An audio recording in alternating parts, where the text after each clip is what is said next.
Hallo, willkommen zu einem neuen Trage-Workshop. Unser Thema heute ist Tragen mit dem Gesicht nach vorne. Wir haben ja letzte Woche ein Video auf unserer Facebook-Page gehabt, das für einige Resonanzen gesorgt hat, und darum wollen wir das jetzt noch einmal ein bisschen aufbereiten und nachhaken. Oft kommen ja Eltern und sagen, kann ich mit der Trage auch mein Kind mit dem Gesicht nach vorne tragen? Und das kann man zwar mit manchen Tragen machen, aber wir vom Bucedil empfehlen es nie. Das hat einen Grund, und zwar das Kind, das mit dem Gesicht nach vorne getragen wird, ist äußeren Einflüssen ziemlich stark ausgesetzt und kann sich nicht irgendwie dann abschirmen, indem es sich an Mama oder Papa ankuscheln kann. Vielleicht nochmal ein kurzer Ausschnitt von dem Video, das wir schon mal veröffentlicht haben, damit ihr euch das vorstellen könnt, wie das für ein Baby in etwa aussieht.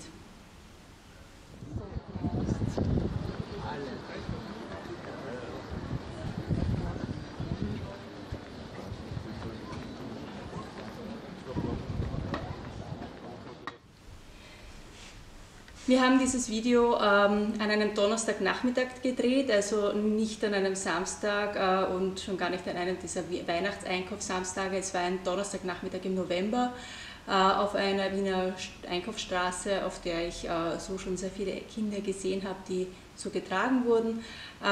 Und ich wollte einfach wissen, was genau sieht denn jetzt ein Baby wirklich? Denn das ist ja der Grund, warum Eltern meistens mit dem Gesicht nach vorne tragen wollen, weil sie möchten, dass ihr Kind mehr von der Umgebung wahrnehmen kann. Das Ergebnis war im Wesentlichen Bäuche. Und wir haben dann eigentlich nochmal probiert, wie das ist, wenn man ein Kind mit dem Gesicht nach vorne trägt oder wenn man ein Kind am Rücken trägt. Das nämlich wäre unser Vorschlag an Eltern, die sagen, ihre Kinder wollen schon gerne mehr sehen. Die sind schon größer, die wollen schon mehr von der Umgebung wahrnehmen, die möchten sehen, wohin es geht. Diesen Eltern empfehlen wir immer, nehmt euer Kind auf den Rücken. Rücken tragen ist eine fantastische Möglichkeit, mit eurem Kind voranzukommen. Es ist nicht nur für euer Kind spannend, hinten zu sitzen, es ist auch für euch sehr angenehm, weil das schwerere Gewicht eines größeren Kindes am Rücken wesentlich leichter getragen werden kann als vor dem Bauch. Wir haben dann einen zweiten Test gemacht, eben Tandem, einmal mit Baby oder beziehungsweise eigentlich Puppe face forward, und gleichzeitig mit einer zweiten Puppe, der wir auch ein Handy vor das Gesicht montiert haben, am Rücken. Und da haben wir jetzt eine Gegenüberstellung zusammengestellt aus diesen zwei Videos mit einem Splitscreen, und ich denke, die ist sehr, sehr spannend.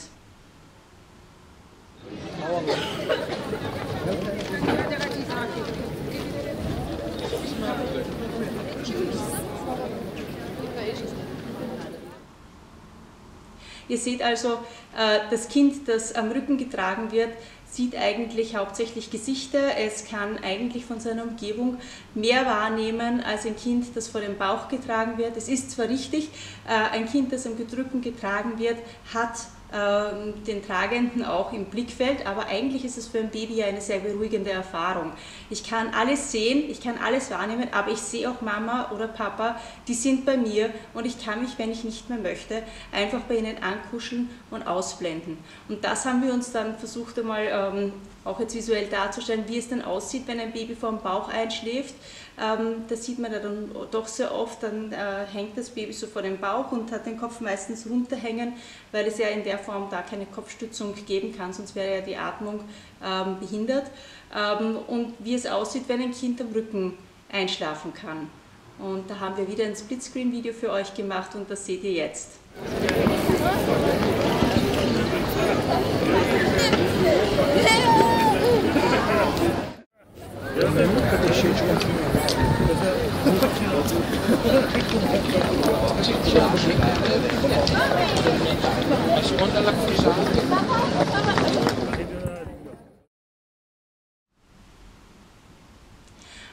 Abgesehen von diesen verschiedenen Blickrichtungen, die das Kind hat, wenn es eben am Rücken getragen wird, eher nach oben, eher in Richtung Gesichter der Passanten, wenn es vor dem Bauch getragen wird, naturgemäß, es wird ja vor dem Bauch getragen, also sieht es auch eher nach unten oder tiefer unten, das ist in einem Buggy natürlich dann noch einmal ein Stockwerk tiefer, also das möchte ich schon auch dazu sagen.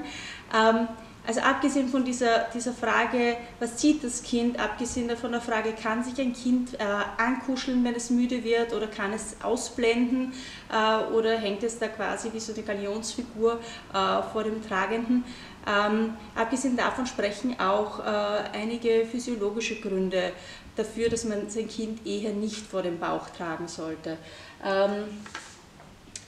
Die Deutsche Ärztezeitung hat schon im Jahr 2012 einen kurzen Artikel veröffentlicht mit dem Titel "Babys nicht mit dem Gesicht nach vorne tragen", und zwar mit dem Hinweis, dass das für die Hüftgelenke des Babys nicht ideal sei, weil, und das lese ich jetzt mal vor, wird das Kind mit dem Rücken zum Tragenden transportiert, werden die Beine durch das Eigengewicht gestreckt, und das ist dann nicht mehr gesund, weil dadurch die Hüftgelenke geschädigt werden können. Also ganz oft sieht man das ja, dass die Beinchen dann runterhängen in der Trage, und da ist es dann natürlich immer ein Thema, dass die Abspreizung der Beinchen nicht mehr unterstützt wird von der Trage, und damit sozusagen diese Unterstützung, die eine gute Tragehilfe zur Hüftentwicklung leisten kann, nicht mehr gegeben wird. Es gibt jetzt natürlich Hersteller, die darauf reagiert haben und versucht haben, das auszugleichen. Ein zweiter Punkt besteht aber nach wie vor, und zwar, dass wir, wenn wir ein Baby vorne vor dem Bauch tragen, sind wir bis zu einem gewissen Grad da vorne rund. Ja? Wenn das Baby mit dem Gesicht zu uns schaut, kann es sich vorne sehr gut anlehnen und ankuscheln. Wenn es mit dem Rücken zu uns sieht, ist es genau diese Rundung, die ein Kind ja eigentlich dann eher in ein Hohlkreuz bringt. Und wenn man das mal selbst ausprobiert mit einer Anhockung im Hohlkreuz, wird man feststellen, dass das nicht so bequem ist. Das heißt, der zweite physiologische Grund ist, dass die Rückenrundung des Babys eigentlich beim Tragen vor dem Bauch mit dem Gesicht nach vorne nicht mehr ermöglicht wird. Ja. Meine Empfehlung für Eltern, deren Kinder mehr sehen wollen beim Tragen, ist deswegen: packt eure Kinder auf den Rücken. Das macht euch auch auf lange Sicht das Tragen eurer schwereren Kinder viel, viel einfacher. Wenn ihr dann mal wandern gehen wollt mit eurem Kind und es ist größer und schwerer, dann ist es am Rücken tausendmal bequemer. Und eigentlich gibt es außer in besonderen Ausnahmesituationen keinen Grund, der dafür spricht, ein Kind mit dem Gesicht nach vorn zu tragen. Solche Ausnahmesituationen sind immer im Zusammenhang mit körperlichen Besonderheiten. Einerseits entweder vom Kind, dass es gewisse Blockaden gibt, die das dem Kind nicht ermöglichen, anders getragen zu werden. Da macht es Sinn, auf jeden Fall mal auch ärztlichen Rat zu suchen, einen Osteopathen aufzusuchen. Eine andere Situation ist zum Beispiel bei Eltern, die im Rollstuhl fahren. Da tue ich mir natürlich schwer, anders zu tragen. In solchen Situationen ist das Tragen mit dem Gesicht nach vorne natürlich eine ideale Alternative, die auf die Besonderheiten, die körperlichen Besonderheiten von Eltern und Kind eingehen können. Im Normalfall ist es aber eigentlich nicht notwendig. In diesem Sinne, ab auf den Rücken und viel Spaß damit!